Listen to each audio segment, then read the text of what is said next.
우리에게 주시는 말씀 느헤미야 마지막 장입니다. 13장입니다.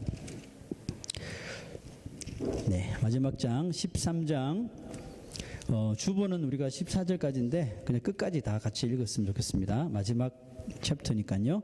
느헤미야 13장 4절부터 읽습니다. 4절부터 마지막 절 31절까지 우리 한 절 한 절 또박또박 정확하게 같이 봉독하겠습니다.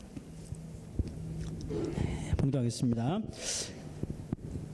이전에 우리 하나님의 전에 방을 맡은 제사장 엘리야십이 도비야와 연락이 있었으므로 도비야를 위하여 한 큰 방을 만들었으니 그 방은 원래 소재물과 유향과 그릇과 또 레위 사람들과 노래하는 자들과 문지기들에게 11조로 주는 곡물과 새 포도주와 기름과 또 제사장들에게 주는 거제물을 두는 곳이라.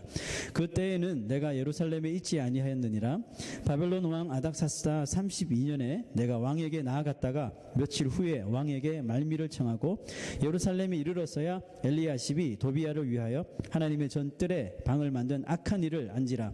내가 심히 근심하여 도비야의 세간을 그 방 밖으로 다 내어 던지고 명령하여 그 방을 정결하게 하고 하나님의 전에 그릇과 소재물과 유향을 다시 그리로 들여 놓았느니라.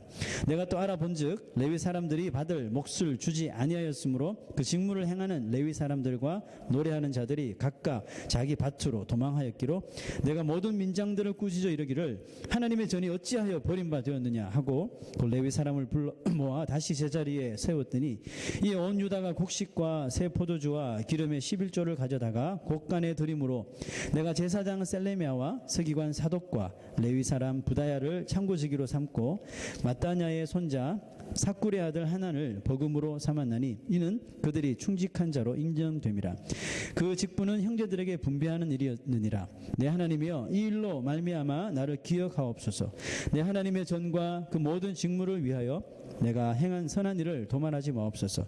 그때에 내가 본즉 유다에서 어떤 사람이 안식일에 술틀을 밟고 곡식단을 나귀에 실어 운반하며 포도주와 포도와 무화과와 여러 가지 짐을 지고 안식일에 예루살렘에 들어와서 음식물을 팔기로 그날에 내가 경계하였고 또 두로 사람이 예루살렘에 살며 물고기와 각양 물건을 가져다가 안식일에 예루살렘에서도 유다 자손에게 팔기로 내가 유다의 모든 귀인들을 꾸짖어 그들에게 이르기를 너희가 어찌 이 악을 행하여 안식일을 범하느냐. 너희 조상들이 이같이 행하지 아니하였느냐. 그래서 우리 하나님이 이 모든 재앙을 우리와 이 성읍에 내리신 것이 아니냐. 그럼에도 불구하고 너희가 안식일을 범하여 진노가 이스라엘에게 더욱 심하게 임하도록 하는도다 하고 안식일 전 예루살렘 성문이 어두워 갈 때에 내가 성문을 닫고 안식일이 지나기 전에는 열지 말라 하고 나를 따르는 종자 몇을 성문마다 세워 안식일은 아무 짐도 들어오지 못하게 하였으므로 장사꾼들과 각양 물건 파는 자들이 한두 번 예루살렘 성 밖에서 자므로 내가 그들에게 경계하여 이르기를 너희가 어찌하여 성 밑에서 자느냐. 다시 이같이 하면 내가 잡으리라 하였더니 그 후부터는 안식일에 그들이 다시 오지 아니하였느니라. 내가 또 레위 사람들에게 몸을 정결하게 하고 와서 성문을 지켜서 안식일을 거룩하게 하라 하였느니라. 내 하나님이여 나를 위하여 이 일도 기억하시옵고 주의 크신 은혜대로 나를 아끼시옵소서.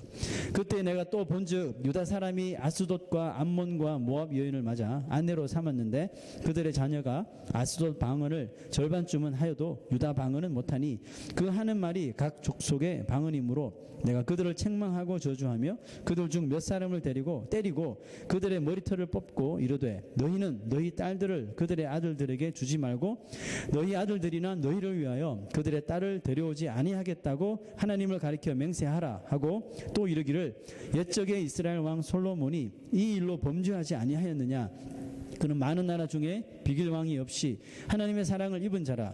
하나님이 그를 왕으로 삼아 온 이스라엘을 다스리게 하셨으나 이방 여인이 그를 범죄하게 하였나니 너희가 이방 여인을 아내로 맞아 이 모든 큰 악을 행하여 우리 하나님께 범죄하는 것을 우리가 어찌 용납하겠느냐. 대제사장 엘리야십의 손자 요야다의 아들 하나가 호론 사람 산발랏의 사위가 되었으므로 내가 쫓아내어 나를 떠나게 하였느니라. 내 하나님이여, 그들이 제사장의 직분을 더럽히고 제사장의 직분과 레위 사람에 대한 언약을 어겼사오니 그들을 기억하옵소서. 내가 이와 같이 그들에게 이방 사람을 떠나게 하여 그들을 깨끗하게 하고 또 제사장과 레위 사람의 반열을 세워 각각 자기의 일을 맡게 하고 또 정한 기한에 나무와 처음 익은 것을 드리게 하였사오니 내 하나님이여, 나를 기억하사 복을 주옵소서. 아멘. 네, 느헤미야 마지막 시간입니다. 우리가 에스라서를 하고 에스더를 하고 이제 느헤미야, 그 바벨론 포로 시절에 일어났던 모든 이 사건들을 이제 끝마치게 됩니다. 오늘 마지막 시간인데요. 우리가 무슨 일을 하든지 시작도 중요하지만 끝이 좋아야 한다는 그런 말들을 많이 합니다. 그래서 오늘 이 본문이 중요한 이유는 이야기했지만 이 느헤미야가 구약 역사의 끝이라 그랬죠. 끝자락입니다. 이제 400년의 침묵기가 있고 이제 신약 시대가 시작되는 거죠. 느헤미야를 끝으로 성경은 400년의 침묵기를 보내지만 우리의 말씀은 계속됩니다. 내년에도 계속되니까 기도해 주시길 바랍니다. 사람들은 대개 새해부터 무언가를 새롭게 시작하려고 하죠. 아마 지금부터 새해부터는 내가 뭘 해야지 준비하시는 분이 있을지 몰라요. 그래서 새 포도주는 새 부대라는 말을 인용하면서 새로운 시작을 맞이하려고 합니다. 좋은 현상입니다. 그러나 우리 하나님의 말씀을 통해서 찔림을 받고 또 하나님의 말씀을 통해서 뭔가를 변화시켜야 되겠다는 내 삶의 어떤 부분이 발견될 때는 우리가 새해를 기다릴 필요가 없는 거예요. 기다리는 것이 잘못된 겁니다. 그 즉시로 시작을 해야 돼요. 마음이 정해졌을 때 곧바로 시작을 해야지 영적인 효과를 볼 수가 있습니다. 저번 시간에는 성벽을 봉헌한 백성들이 하나님의 은혜로 하나님께서 즐거워하게 하셔서 즐거워하고 기뻐하는 모습을 보았습니다. 그리고 나서 시간이 성전 복원을 하고 봉헌을 하고 그래 성벽을 재건한 후에 한 12년 정도 시간이 흘러요. 12년이라는 시간이 지난 후에 느헤미야가 페르시아 이제 술 맡은 관원장이니까 페르시아로 다시 돌아갑니다. 돌아갔는데 예루살렘을 떠난 지 학자들은 1년이라고 하는데 정확하게 잘 모르겠어요. 그래 1년이라고 합시다. 1년 만에 무슨 연유인지 다시 유다로 예루살렘으로 다시 돌아오게 돼요. 그 이유는 정확하게 성경에 기록하지 않기 때문에 이 정확한 정황은 알 수가 없습니다. 그런데 이 느헤미야가 다시 오게 된 발걸음을 하나님께서 인도하셨음이 아주 정확한 것은 느헤미야가 예루살렘을 1년 가까이 비우는 사이에 일어났던 예루살렘 성에서 일어났던 일들 때문에 그렇습니다. 우리가 다 읽었지만 그 당시 그러니까 느헤미야가 다시 유다로 돌아왔을 때 그 상황을 한번 간단하게 살펴보면 이렇습니다. 첫 번째는 처음부터 아주 강한 것이 나오는데요. 대제사장 엘리야십이 한때 유다의 대적이었던 원수였던 그 산발랏 도비야 아시죠? 그 도비야에게 성전은 제사장들이 있는 것이죠. 그래서 하나님을 섬기는 곳인데 그곳에서 큰 방을 이 도비야에게 주었대요. 그 방이 어떤 방이었냐 하면 모든 하나님 앞에 제사 드리면서 준비된 그런 곡물들을 이렇게 이 성물들을 모아두는 곳인데 그거 다 집어치워버리고 널찍한 방을 도비야에게 줬다는 거예요. 그래서 느헤미야도 뭐라 그랬습니까? 이 악한 일이라고 표현하죠, 그죠? 네. 그곳에서 이 도비야가 뭘 했을까요? 마음이 변화되어서 자기 하나님을 경외하고 그렇게 했을까요? 그랬다면 악한 일이라고 표현하지 않았겠죠. 그 큰 방에서 성전 안에서 온갖 나쁜 짓, 음모, 계략 다 세웠겠죠, 그죠? 뻔합니다. 그리고 두 번째 일은 뭡니까? 성전에서 일하는 사람들, 즉 레위 사람들과 또 찬양하는 자들이 이들의 분깃은 없고 백성들이 이제 헌물을 드려서 그걸로 먹고 사는 사람들이잖아요. 각각 성전이 아닌 밭으로 일하러 다 떠나버렸다고 합니다. 왜요? 이유는 그들이 받아야 할 그 백성들이 헌물을 드리고 이렇게 해서 그걸로 먹고 사는데 그걸 드리질 않으니까 이 레위 사람들 또 노래하는 자들이 다 먹고 살기 처자식 먹이기 위해서 다 밭으로 가버렸다는 거죠. 그 예배가 엉망진창이 되었겠죠. 그죠? 셋째는 뭡니까? 안식일을 온전히 지키지 못할 뿐만 아니라 아예 대놓고 어기는 범죄를 행합니다. 하나님께서 가장 싫어하는 거죠. 하나님의 날을 인간이 손대는 것 정말 싫어하십니다. 하나님의 것을 인간의 더러운 손으로 손대는 거 참 싫어하셔요. 그 중에서도 우리가 주일은, 제가 늘상 이야기하잖아요. 주일은 손대지 마세요. 절대로 손대지 마세요. 하나님의 것입니다. 허락 받고 손대세요. 하나님 앞에 허락 받고, 허락하실지 모르겠지만, 네, 어디를 가서든지 예배를 하셔야 돼요. 넷째는 뭡니까? 아스돗, 암몬, 모압 여인을 취하여 아내로 삼아 이방인들과 섞이는 범죄가 또 행하여졌어요. 그로 인해서 그들의 자녀들이 유대인이면서도 히브리 말을 할 줄 모르는 거예요. 가르쳐주지 않으니까, 배우지 않으니까. 그러니까 당연히 하나님의 말씀을 배울 수도 없고 알아듣지도 못하는 거죠. 그래서 기껏 하는 말이, 아이들 말이 그들 뭐 아스돗 말, 암몬 언어, 모압 언어만 할 뿐이지 히브리 말을 모르는 거예요. 그래서 느헤미야가 더 열분을 터뜨린 거죠. 공교롭고 특이한 점은 이 성벽을 기쁘게 봉헌한 사람들이 약 12년이 지나도록 서서히 이렇게 과거에 했던 죄로 다시 되돌아가더라는 겁니다. 그런데 느헤미야의 눈에 안 띄게 일을 행했다는 거예요. 그래서 잠시 1년 정도 이 느헤미야가 페르시아로 갔다가 유다 땅으로 돌아왔는데 보니까 이미 그 죄의 색깔이 아주 새까맣게 변해져 있더라는 겁니다. 왜냐하면 이방인과 섞여서 자녀를 놓는 것이 1년 안에 됩니까? 안 되잖아요. 그렇죠? 그러니까 그 전부터 행해졌다는 거죠. 그렇지만 느헤미야의 눈을 다 속이고 아주 몰래 이중적인 삶을 살았다는 거죠. 그런데 마치 잠시 느헤미야가 자리를 비우자마자 여기저기서 그런 일들이 이제 막 공식적으로 막 터져 나오기 시작하는 거죠. 마치 느헤미야가 떠나기를 기다리기라도 한 듯처럼 백성들은 각자 막 세상과 타협하면서 각자 열심히 자기의 길로 달아나 버렸다는 거죠. 여러분, 이처럼 하나님께 불순종하고 싶은 죄의 마음은, 그런 마음이 들 때 그때 잘라버려야 돼요. 이 죄의 싹이 자라게 하면 안 돼요. 이게 참 어리석은 행위예요. 내 마음속에 하나님께 물론 불순종하고 싶어서 불순종하는 사람 없어요. 그냥 세상과 타협되고 형편이 그래서 나도 모르는 사이에 불순종의 길로 가는 거죠. 그런데 그게 인식이 됐고 깨닫게 되면 멈추지 말라는 거예요. 잘라라는 말입니다. 무슨 말인지 알죠? 회개 자리로 돌아오는 거예요. 그러니까 이것을 회개하지 못하면 이것이 마음속에 잠재되어 있다가 기회가 오면 아주 크게 나타난다. 우리가 감당하지 못할 정도로 그냥 튀쳐나오는 겁니다. 우리가 그냥 이끌고 가버리는 거예요. 도비야가 왜 성전 중간을 딱 박차고 들어갔습니까? 그냥 유대 백성들에게 성전에서 예배하는 그 일을 그냥 흐트려 버리면 이 백성들의 신앙은 다 무너지는 거예요. 우리 예배도 마찬가지죠. 마귀가 자꾸 우리 예배를 못 드리게 하고 예배 빠지게 하고 자꾸 이렇게 하는 것은, 그리스도인들, 예수 믿는 사람, 하나님 믿는 사람 예배 흔들어 버리면 손 안 대도 그냥 일상생활은 뻔해지는 거예요. 그 예배가 이렇게 중요한 거예요. 그 목숨 걸고 예배 드리라는 것이 살기 위해서 드리는 거예요. 자, 여러분, 그래서 이 도비야가 왜 성전을 꿰찬지 아시겠죠? 그냥 성전을 엉망진창을 만들어버리는 거예요. 헌물, 백성들이 레위 자손과 노래하는 자들에게 하나님 앞에 드려야지, 이걸 통해서 레위 자손들이 먹고 살면서 또 더 열심히 봉사하는데, 이걸 드려야 되는 그 방을 다 치워버리고 그 안에 도비야가 세간을 넣어놨으니까, 이것을 넣을 데가 없으니까 당연히 드리지도 못하고, 이것이 습관이 되니까 이제 안 드려도 되는갑다 해서 안 드리게 되고, 그 레위 자손들 다 빠지니까 예배는 또 엉망진창이 되고, 그러니까 백성들의 상태가 완전히 멸롱이 되는 거죠. 우리 예배 잘 들으셔야 돼요, 여러분. 절대로 대충 들으시면 안 됩니다. 느헤미야는 왜 급하게 고국으로 재차 돌아오게 되었는지에 대해서 기록이 없다 그랬죠. 그렇지만 이 느헤미야의 마음을 강권적으로 움직이신 분은 하나님이라는 것이 확실해요. 그가 12년 전에는 성벽 재건이라는 소명을 가지고 하나님의 이끌림을 받아서 예루살렘으로 나와왔다면, 이번에는 백성들의 그 죄의 습관들을 끊어버리고자 예루살렘으로 다시 돌아온 거예요. 그런데 느헤미야가 돌아오게 된 것이 그 소문을 듣고 내가 가야 되겠다 해서 온 것이 아니더라고요.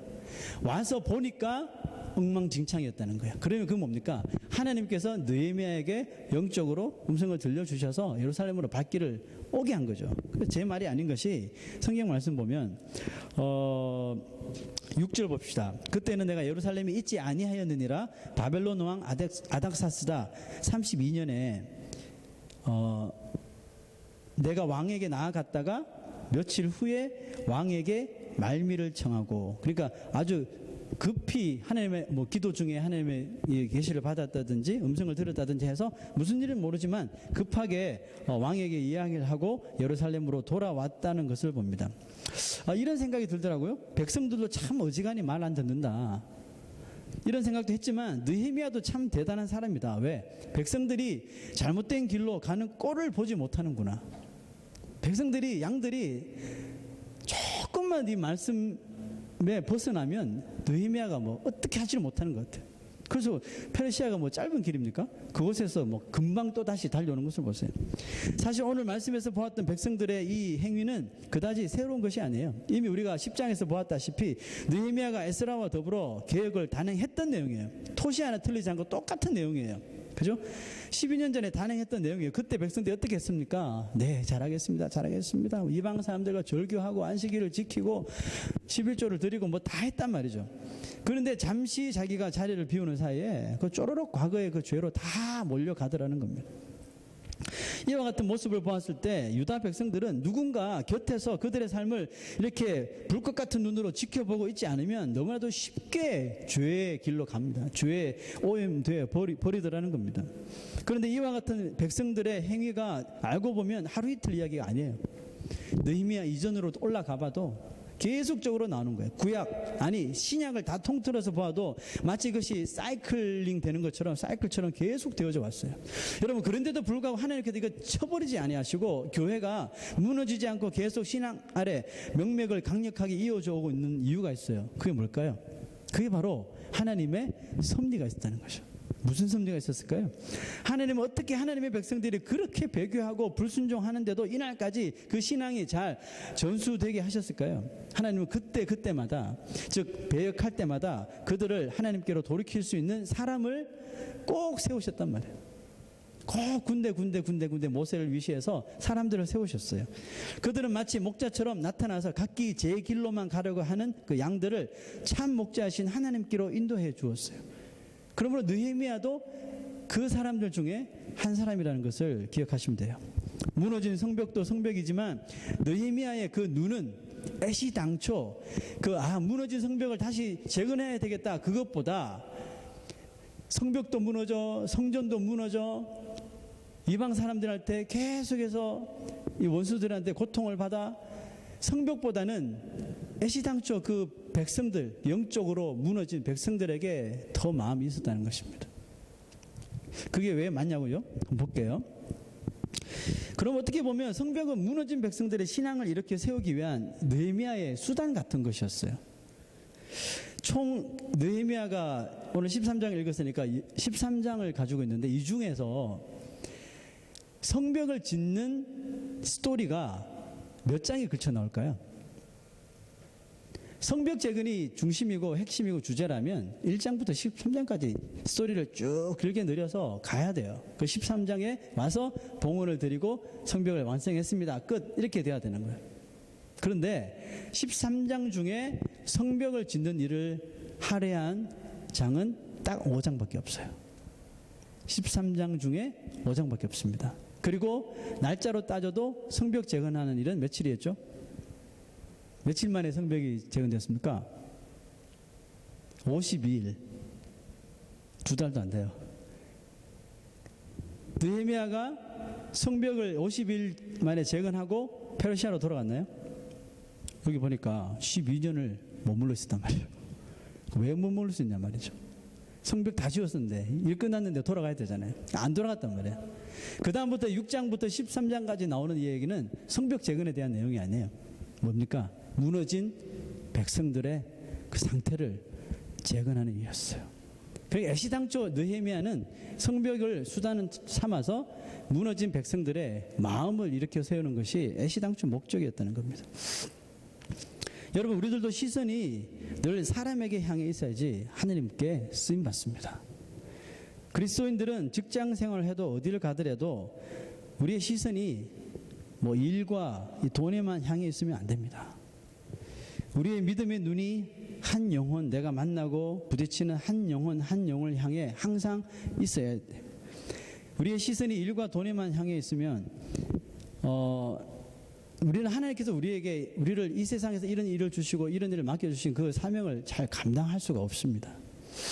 하나님께서는 내가 알지 못하는 곳에서 영적으로 고민하고 힘들어하는 영혼을 우리의 눈에 분명히 띄게 해주시거든요. 그러니까 우리의 눈이 항상 나랑 상관없고 나랑 친하지 않는 사람일지라도, 그 외국인이라 할지라도, 그냥 길을 가다가 차를 타고 가다가 지나가는 사람일지라도 그 영혼을 대해서 생각하란 말입니다. 버스를 같이 타고 가다가 옆자리에 앉은 사람들, 뒤에 앉은 사람들 가만히 보면서 인상차기 보지 마시고 그 영혼을 생각하란 말입니다. 저 영혼은 구원받은 영혼일까? 특별히 자기와 이제 친분을 가지고 있는 사람이랑 더 그렇겠죠. 저 영혼은 구원받은 천국 갈 영혼일까? 아니면 지옥 갈 영혼일까? 이런 데 좀 관심을 가지란 말입니다. 우리가 일하는데 다 그냥 우리의 시선을 두고 벌어들이는 데만 시선을 다 빼앗기면 이런 영적인 상태를 바라보지 못해요. 그러면 우리가 쓰임받지를 못해요. 그런데 우리가 일을 하지만 자꾸 그렇게 우리의 시선을 그 영혼에게 두게 되면 분명히 그 영혼이 혼자 말하지 못하고 끙끙 앓으면서 영적으로 신음할 때 하나님 분명히 그 영혼을 우리 눈에 띄게 해주셔요. 그 지나가다가 툭 던진 말인데 마음의 문이 확 열리고 그 영혼을 하나님께로 인도하는 그런 역사들이 막 벌어진다고요. 그래서 이런 영혼들을 하나님께서 항상 하나님의 일에 영혼 구원에 사용하여 주신다는 것을 기억하셔야 됩니다. 그런데 우리의 눈이 보통 사람처럼 업무와 이런 주급, 연봉에만 향해 있다면 주급의 개혁은 우리가 이룰지 모르겠지만 그 영혼의 삶의 개혁에는 쓰임받지 못한다는 걸 기억하십시오. 자신의 삶도 개혁 못하는데 무슨 남의 삶을 개혁합니까? 이렇게 말할 수 있고 생각할 수도 있겠지만 아닙니다. 하나님은 나 자신이 너무나도 부족해도 내가 다른 사람의 영적인 고통을 외면하지 않고 가서 기도해주고 말해주고 위로해주고 돌봐줄 때 그런 삶을 통해서 분명히 나의 삶 또한 같이 개혁시켜 주신다는 것을 우리가 기억해야 됩니다. 동료에게는, 나의 친한 사람에게는 내가 그렇게 말해놓고는 하나님 말씀 보니까 이렇게 위로하고 저렇게 위로하고, 동료에게는 그렇게 살면 안 된다고 말해놓고는 자신이 그런 삶을 살면 안 되기 때문에라도 변화되게 돼 있어요. 그래서 우리가 입으로 시인하는 것은 참 중요한 것입니다. 그 시인하되 그 믿음적인 요소, 신앙적인 요소들을 시인하십시오. 그러면 그것이 나의 삶까지도 변화시키는 그런 계기가 된다니까요. 느헤미야는 페르시아에서 술 맡은 관원장으로 있을 때보다 직접 예루살렘으로 와서 자기 몸소 성벽을 짓고 그 다음에 사람들을 상대하면서 그들의 영적인 삶을 그가 터치했을 때 과거보다 훨씬 자신이 영적으로 성숙되어져 가는 것을 우리는 느헤미야서를 통해서 볼 수가 있었어요. 무엇을 통해 볼 수 있었어요? 제 생각에는 느헤미야가 그 페르시아에서 술 맡은 관원장으로 있을 때 그 동생 하나냐로 통해서 이 예루살렘 성의 형편을 듣고 내가 가서 성벽을 재건해야 되겠다 그런 마음을 먹었을 때는 아마 느헤미야가 이 유다 백성들의 영적인 부분까지 내가 다 터치하겠노라라고 까지는 생각을 했을지 모르겠지만 그렇게까지 내가 솔선수범해서 할 것이라고는 생각하지 못했을 거라고 저는 믿어요. 왜냐하면 이미 1차, 2차를 통해서 스룹바벨, 예수와 이미 대제사장들, 학자들 다 보냈어요. 그러면 영적인 부분을 터치할 수 있는 사람들은 그 사람들이라고 생각했을지 몰라요. 느헤미야는 세 번째 왔잖아요. 세 번째로 리턴했잖아요. 그런데 막상 와서 보니까 하나님께서 누구를 사용해요? 느헤미야의 마음을 찌르시자는 거죠. 찔러서 네가 이대로 그냥 돌아가겠느냐. 느헤미야가 성벽 재건 52일 만에 완성하고 12전을 남은 이유가 바로 하나님의 그 음성을 듣고 지금 저렇게 죽어가고 하나님을 외면하고 살아가는 인생들을 가만히 내버려 둘 수 없어서 정치가였던 느헤미야가 나서서 그 사람들의 영혼을 터치한 겁니다. 보세요. 챕터 바이 챕터 점점점 느헤미야가 더 강하게 나와서 그 성벽을 완성한 다음에 사람들이 느헤미야를 부른 것이 아니라 학사 에스라를 불러서 율법을 낭독하게 만들고 말씀을 듣고 회개하고 울고 또 제사장들을 통해서 그 말씀을 깨닫게 하고 했잖아요. 그때 느헤미야 나오지도 않았어요. 그런데 그 이후부터 보세요. 느헤미야가 전면에 나서요. 전면에 나서서 막 회개를 일으키죠. 이렇게 변화된 거예요. 내 앞길도 못 닦는데 남 영혼까지 생각하는 거 아니에요, 여러분. 내 마음에 그런 영적인 터치가 올 때 하셔야 되는 거예요. 내가 비록 부족하고 내가 지금 죄인처럼 살아도 하셔야 되는 거예요. 그건 성령께서 주시는 음성이라서 따라 하시면 돼요. 그 다음에 일의 수습은 성령께서 하시는 거예요. 왜 자기가 그것까지 하려고 합니까? 내가 하면 성령께서 다 하신다니까요. 그래서 느헤미야가 했더니 이제 보세요. 그냥 막 백성들이 조금만 잘못했다 그러면 페르시아에서 여기까지 단숨에 쫓아오는 거 보세요. 느헤미야가 다시 돌아와서 본 백성들의 상태를 보니 과거의 죄로 또 다시 돌아갔는데 이건 심각할 정도가 아니에요. 백성들은 같은 죄로 돌아갔으나 느헤미야는 이번에 아주 큰 결심을 합니다. 예전처럼 말로만 하지 않아요. 자, 이제 성경을 다시 한번 봅시다. 8절에서 9절 보니까 자, 도비야 사건 어떻게 했습니까? 내가 심히 근심하여 도비아의 세관, 도비아가 이제 가져왔던 모든 물건을 그 방 밖으로, 성전 안에 있는 그 방 밖으로 다 내동댕이 쳐버렸다고 합니다. 명령하여 그 방을 정결하게 하고 하나님의 전의 그릇과 소재물 유향을 다시 그리로 다 들여놓았느니라. 다음 사건 11절 12절 보세요. 레위 사람들이 받아야 할 그 몫을 챙겨주지 못해서 레위 사람들이 다 밭으로 일하러 가게 된 사건이죠. 그러므로 예배가 엉망이 된 거죠. 11절 내가 모든 민장들을 꾸짖으기를 하나님의 전이 어찌하여 버림바 되었느냐. 여러분 분명히 10장에 보면 이스라엘 백성들이, 유다 백성들이 우리가 절대로 하나님의 전을 버리지 않겠다고 고백했단 말이죠. 근데 보세요. 하나님의 전이 어찌하여 버림바 되었느냐 하고 곧 레위 사람들을 다, 도망갔던 사람들 다 불러 모아서 다시 제자리에 다 세웁니다. 이를 누가 했어요? 느헤미야가 했다는 겁니다. 이 사람 저 사람 따지지 않는 거죠. 느헤미야는 그 17절에서 21절 봅시다. 제일 중요한 안식일을 어긴 백성들에 대하여서 이런 일을 행합니다. 내가 유다의 모든 귀인들을 꾸짖어 그들에게 이르기를 너희가 어찌 이 악을 행하여 안식일을 범하느냐. 너희 조상들이 이같이 행하지 아니하였느냐. 그래서 우리 하나님이 이 모든 재앙을 우리와 이 성읍에 내리신 것이 아니냐. 그럼에도 불구하고 너희가 안식일을 범하여 진노가 이스라엘에게 더욱 심하게 임하도록 하는도다 하고 안식일 전 예루살렘 성문이 어두워져 갈 때에 내가 성문을 닫고 안식일이 지나기 전에는 열지 말라 하고 강제로 하는 겁니다. 나를 따르는 종자 며칠 성문마다 세워 안식일에는 아무 짐도 들어오지 못하게 하였으므로 장사꾼들과 각양 물건 파는 자들이 한두 번 예루살렘 성 밖에서 잠으로 왜 살까요? 내통하는 사람이 있었단 말이죠. 그래서 몰래 숨어 있다가 뻐꾸기 하면 문 살짝 열어주고 더 거래를 하고 이런 사람들이 또 있었다는 거죠. 그래서 21절 보세요. 내가 그들에게 경계하여 이르기를 너희가 어찌하여 성 밑에서 자느냐. 다 안다는 거죠. 다시 이같이 하면 내가 잡으리라 하였더니 그 후부터는 안식일에 그들이 다시는 오지 아니하였느니라. 자, 그 다음 25절 보세요. 이방인들과 피를 쏟고 그 자녀들이 히브리 말도 하지 못하는 일을 당했을 때 내가 그들을 책망하고 저주하며 그들 중 몇 사람을 때리고 그들의 머리털을 뽑고 얼마나 화가 났으면 머리털을 뽑았을까. 여자들 화나면 머리털 쥐어잡고 싸우죠. 네, 머리털을 뽑고 이르되 너희는 너희 딸들을 그들의 아들들에게 주지 말고 너희 아들들이나 너희를 위하여 그들의 딸을 데려오지 아니하겠다고 하느님을 가리켜 맹세하라. 그 다음에 28절 대제사장 엘리야십이 어떻게 됐습니까? 대제사장 엘리야십의 손자 요야다의 아들 하나가 호론 사람 산발랏의 사위가 되었으므로 내가 쫓아내어 나를 떠나게 하였느니라. 대제사장이 뭐고 직분 뭐고 싹 다 쫓아냈다는 겁니다. 썩은 물을 다 퍼내고 썩은 부분을 그냥 지금 희생이 있더라도 여러분 대제사장이 누굽니까? 예.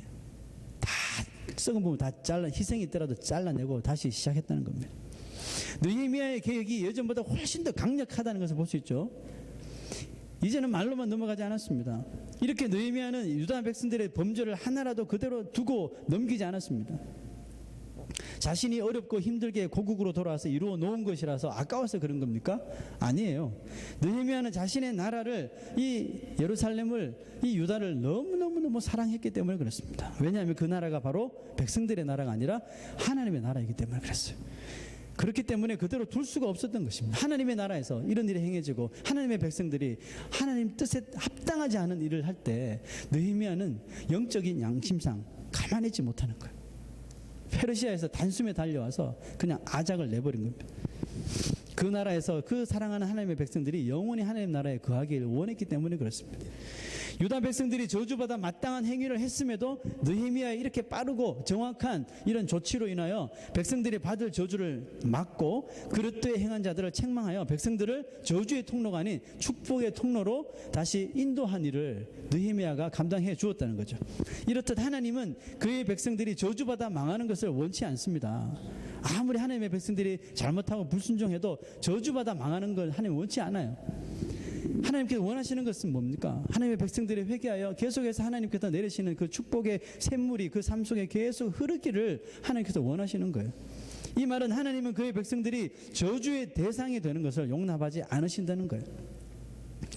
발락이라는 사람이 발람 선지자를 미혹해서 이스라엘을 저주하도록 했잖아요. 그런데 하나님께서 그걸 막으시려고 발람 선지자 입에서 저주가 나와야 되는데 그 말을 싹 다 바꿔서 축복으로 다 바꾸시. 그 얼마나 하나님께서 하나님의 백성들을 사랑하시는지 우리가 엿볼 수 있습니다. 하나님은 이 시대에도 당신의 교회나 성도들이 세상 가운데 저주받지 않기를 원하심으로 우리에게 뭘 주십니까? 알려주어야 되잖아요. 뭐가 잘못되고 뭐가 잘했는지를 알려주시기 위해서 이 말씀을 계시해 주셨단 말이에요. 또 이 계시된 말씀을 전하기 위해서 나 같은 사람을 세우셨단 말이죠. 아니 평신도들을 통해서 말씀을 전하게 했단 말이죠. 우리 교회 나오게 하려고 말씀 전하는 거 아니에요, 여러분. 죄인된 자들이 그 죄를 깨닫고 회개하고 하나님 백성 되게 하기 위해서 말씀을 주신 거예요. 우리를 즉 개혁시키기 위해서 이 시대에 말씀을 주신 것입니다. 그러므로 개혁의 말씀과 질책이 없는 성도들의 삶. 나는 평생을 살아도 말씀을 통해서 나는 찔림을 받은 적이 없어. 왜? 그렇게 말한 사람이 없기 때문에. 혹은 이런 사람이나 만약에 그런 교회가 있다면 너무나도 쉽게 그 교회는 죄악으로 물들 수가 있습니다. 그런 가능성이 아주 큰 교회고 성도입니다. 여러분들은 저를 위해서 기도합니까? 기도하죠. 무엇을 위해 기도하십니까? 건강을 달라고 기도하십니까? 지혜 달라고 기도하십니까? 우리 자녀를 위해서 기도하십니까? 다 감사합니다. 그런데 여러분, 저를 위해 기도해 주신 기도 제목을 제가 정해드릴게요.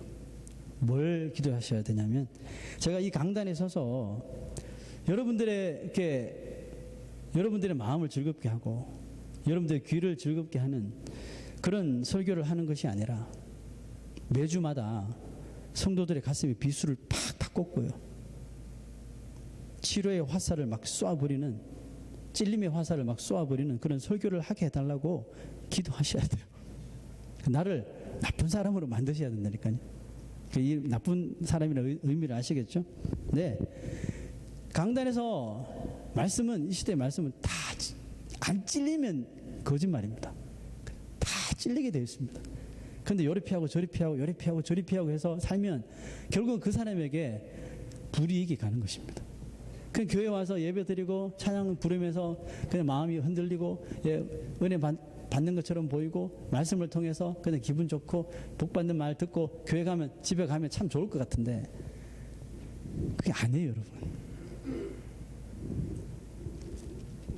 여러분, 사실 우리가 살아가면서 누군가 자신에게 너 죄 짓지 말고 살아, 너 회개해야 돼, 너 그거 성경적으로 잘못된 삶이야, 이렇게 충고해 주는 사람이 있습니까? 한번 보세요, 여러분. 여러분 배우자 중에 그런 사람이 있습니까? 여러분 자녀 중에 그런 사람이 있습니까? 부모 중에 그런 사람이 있습니까? 아니면 동료 중에 그런 사람이 있습니까? 있으면 한번 말씀해 보세요. 여러분 월화수목금토 한 일주일을 가만히 생각해 보세요. 한 번이라도 여러분 사는 것 간섭하면서 그렇게 사시면 안 돼. 형님 그렇게 사시면 안 돼요. 야, 너 그렇게 살면 안 돼. 너 크리스찬이라면서 회개해야지. 한 번이라도 영적인 충고 던진 사람 있어요? 있다면 감사해야 돼요.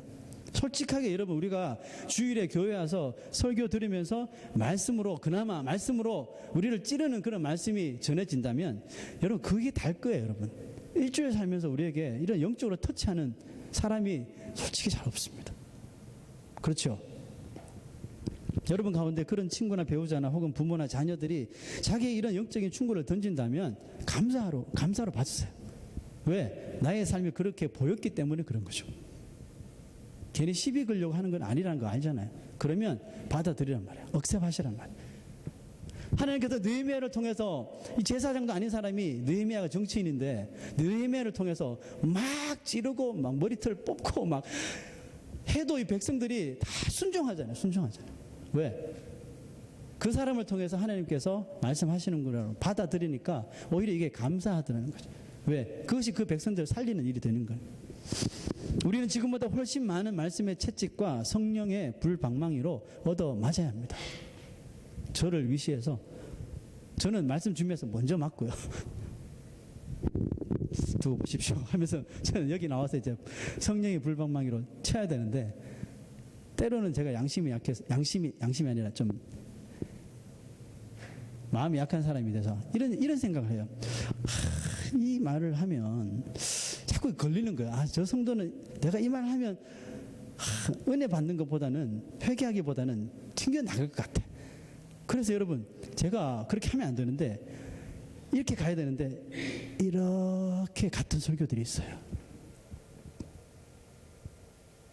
그냥 막 화살을 막 쏘아대야 되는데 마음이 약해서 이런 목사가 되지 않게 해달라고 기도하셔야 된다니까요.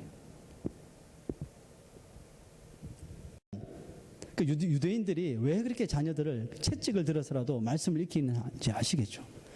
어릴 때는 몰라요. 애들이 자라면요, 그 말씀이 그 애를 붙잡아 버려요.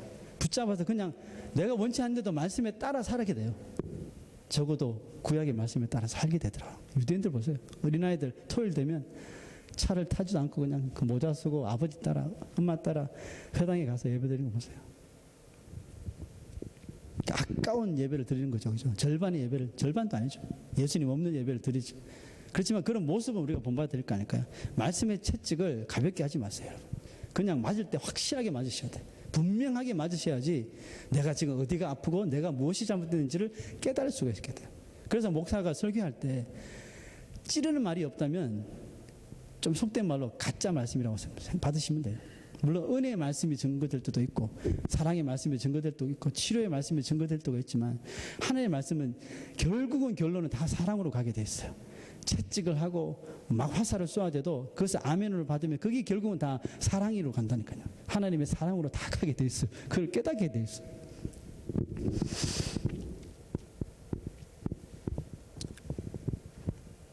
그러므로 여러분, 말씀을 들으려고 예배를 드리기 위해서 교회에 올 때 여러분 좀 뭐 기대를 하고 옵니까? 이번 주일날 목사님 무슨 말씀 하시고 혹시 기대하고 오십니까? 아니면 어떤 마음으로 오십니까? 무슨 마음이 있을 거 아니에요. 그냥 시간 때우다 가는 건 아닐 거잖아요. 그죠? 혹시 어떤 나에게 찌른 말을 하시는 거 아닐까? 그럼 딴 생각해야지? 뭐 이런 생각을 가지고 오십니까? 여러분, 뭐 기대는 안 하셔도 돼요. 기대는 안 하셔도 되는데 각오는 하고 오셔야 돼요. 무슨 각오예요? 하나님의 말씀 들을 각오, 하나님의 말씀 찌를 때 찔릴 각오, 불방망이로, 성령의 불방망이로 나를 칠 때 맞을 각오 하고 오셔야 돼요. 피할 각오 생각하시면 안 돼요. 하나님께서 말씀을 주실 때 저는 여러분 형편 생각하지 않고 환경 고려하지 않고 하나님께서 말씀하실 때 그냥 막 전할 때가 있어요. 누구를 뭐 특정한 인물을 생각해서 하는 거 아니에요. 성령께서 이끌으셔서 하실 때 그게 그냥 우리한테 다 해당이 되기 때문에 얻어맞는 거예요. 그러면 그냥 감사함으로 받으셔요. 그것이 우리에게 치료의 약이 되는 것입니다. 왜? 잘못된 길을 말씀을 통해서 쳐서라도 밝히 보여주면 그 길로 가다 보면 이 길이 맞는 길이구나 발견될 때 찬양이 나온다니까요. 감사가 나오게 되어 있습니다. 그러므로 여러분 말씀을 들을 때 각오하셔야 돼요. 날 보고 하는 소리네, 나 들으라고 하는 소리네. 이렇게 마음을 정하셔야 돼요. 이렇게 곡으로 듣지 말고 그렇게 마음을 정하시라니까요. 오늘 설교 듣는데 나한테 하는 말이 하나도 없어. 그건 참 교만한 사람이에요. 참 교만한 사람입니다. 하나님의 말씀 1.1획도 나를 배제하고 주시는 말씀은 없어요. 그죠? 우리 예수님과 상관없는 사람이 아니잖아요. 이 창세기 1장 1절부터 계시록까지 다 그 말씀이 3만 절이 넘는 구절들이 다 예수 그리스도를 대변하는 말씀이잖아요. 그 예수님과 상관이 있는 우리에게 다 꽂히는 말씀이라는 것이죠.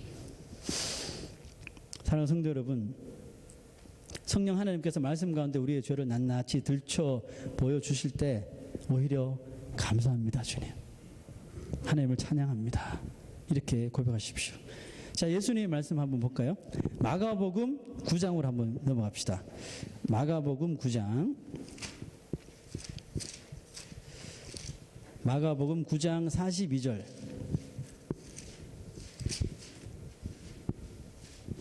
마가복음 9장 42절에서 49절 다 찾으셔야 돼요. 자, 예수님께서 어떤 말씀을 하셨는지 잘 한번 보십시다. 마가복음 9장 42절에서 49절 제가 읽을 테니까 눈으로 한자 한자 쫓아오세요. 또 누구든지 나를 믿는 이 작은 자들 중 하나라도 실족하게 하면 차라리 연자 맷돌이 그 목에 매어 바다에 던져지는 것이 나으니라. 자, 첫 구절부터 살벌하죠. 만일 네 손이 너를 범죄하게 하거든 찍어버리라. 장애인으로 영생에 들어가는 것이 두 손을 가지고 지옥 곧 꺼지지 않는 불에 들어가는 것보다 나으니라. 만일 네 발이 너를 범죄하게 하거든 찍어버리라. 다리 저는 자로 영생에 들어가는 것이 두 발을 가지고 지옥에 던져지는 것보다 나으니라. 만일 내 눈이 너를 범죄하게 하거든 빼버리라. 한 눈으로 하나님의 나라에 들어가는 것이 두 눈을 가지고 지옥에 던져지는 것보다 나으니라. 자, 그 다음 지옥을 설명합니다. 거기에서는 구더기도 죽지 않고 불도 꺼지지 아니하느니라. 사람마다 불로서 소금 치듯 함을 받으리라. 느헤미야가 하나님 말씀 불순종하고 사는 사람 머리털 뽑은 것보다 훨씬 더 무서운 살벌한 말을 예수님께서 하시죠.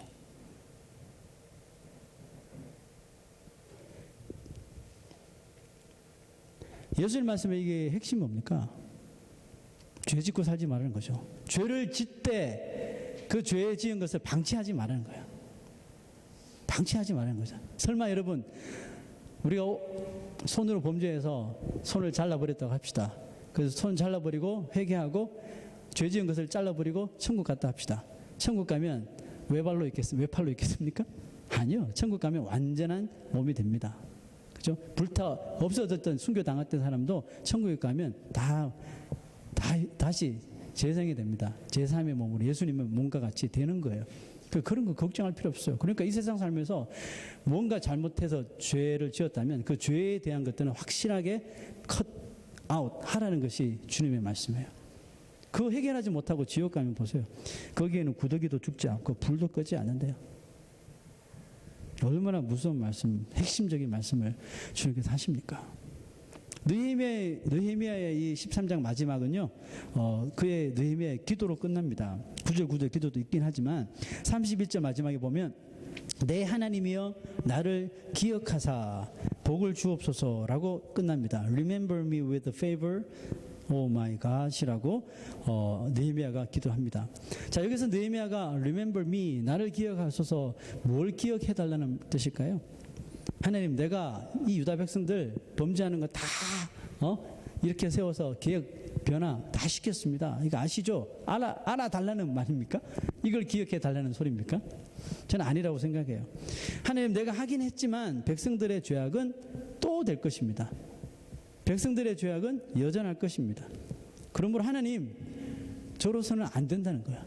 하나님, 나의 힘으로는 안 됩니다. 그러므로 나를 기억하사 내 말을 들었던 사람들, 나의 훈계를 받았던 사람들, 나에게 손잡혀서 머리털 뽑힌 사람들, 이 사람들이 제발 내가 없더라도 그때 하나님께서 나에게 주신 말씀을 나를 통해 들었던 사람들이 또 죄를 질 때 이것들을 다 기억나게 해주셔서 결국은 그들의 삶이 또다시 개혁되어서 하나님의 복받는 백성 되게 해 주시옵소서, 이 말이에요. 이것을 고백하고 느헤미야는 끝나는 겁니다.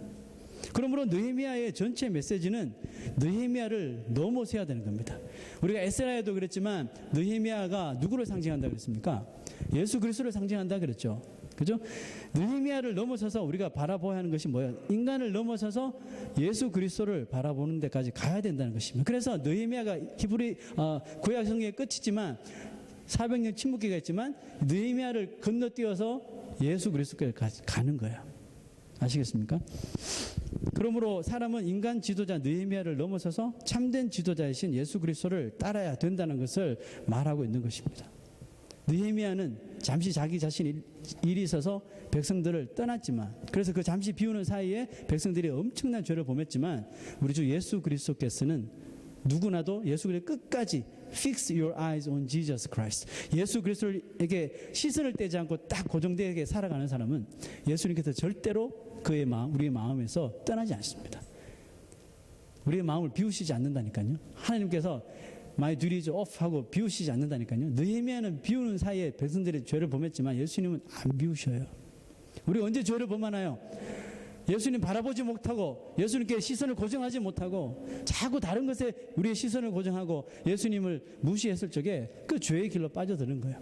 그럼 우리가 예수님을 끝까지 어떤 순간에서 바라볼 때는 예수님께서 절대로 그 자리를 비우시지 않아요. 그리고 우리를 하여금 믿음의 길, 의의 길로 당당하게 나가게 해 주신다는 사실입니다. 오늘 설교 제목을 한번 보실까요? 자, 이상한 부호가 두 개 있고 중간에 개혁이라는 말이 있죠. 여러분, 이 부호가 무슨 부호일까요? 음악 용어입니다. 저 그림이 좀 잘못 그려졌긴 했어요. 뭘까 이게요? 되돌이표, 맞죠? 성신이 너무나 잘하시는데, 되돌이표는 뭘 하라는 뜻입니까? 저 표가 있으면 무조건 연주하는 사람들은 그 표 있는 대로 돌아가라는 거죠. 그 개혁은 계속 되돌려야 된다는 거죠. 여러분, 나는 어제 그렇게 회개하고 은혜 충만하게 받고 말씀을 요즘 읽어도 말씀이 다 달어. 꿀 같아. 너무너무 좋아. 꿀송이처럼 더 달어. 나는 이제 된 것 같아. 그 순간 마귀의 시험에 드는 겁니다. 교만의 시험에 빠지고 자만의 시험에 빠지는 거예요.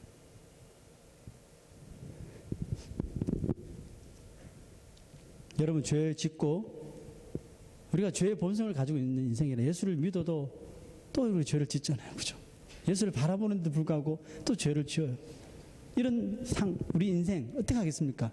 주님 오시는 그날까지, 그날이 임하기까지 계속 이런 일이 일어나요. 그럼 어떻게 돼요? 자포자기하고 살까요? 아니잖아요. 그래서 개혁이라는 삶에 되돌이표가 있는 거예요. 다시 또 돌아가야 되는 거예요. 느헤미야라는 사람이 없어도, 목사라는 사람이 있지 않더라도 우리에게 말씀이 있잖아요. 그 말씀을 통해서 또다시 개혁의 자리로 돌아가고, 또 불순종했지만 또다시 개혁의 길로 돌아가는 것이 우리 올바른 이 시대 삶을 사는 그리스도인들의 모습이라고 믿습니다. 여러분, 인생이 우리가 죄를 방치하고 그 죄 문제를 해결하지 않으면 분명히 하나님께서는 때가 되면 그 죄의 값을 분명하게 치르게 하십니다. 그때 가서는 심각해지는 거죠.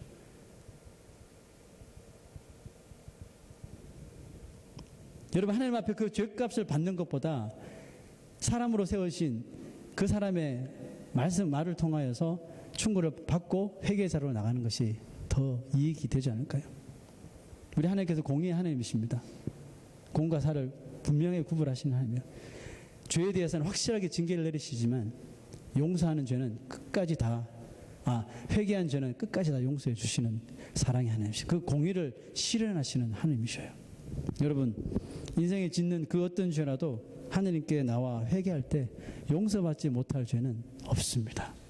기억하시고요. 죄를 절대로 방치하지 마시고 개혁에 또 개혁, 개혁에 또 개혁의 되돌이표를 늘 감당할 수 있는 저와 여러분 되시기를 축원합니다.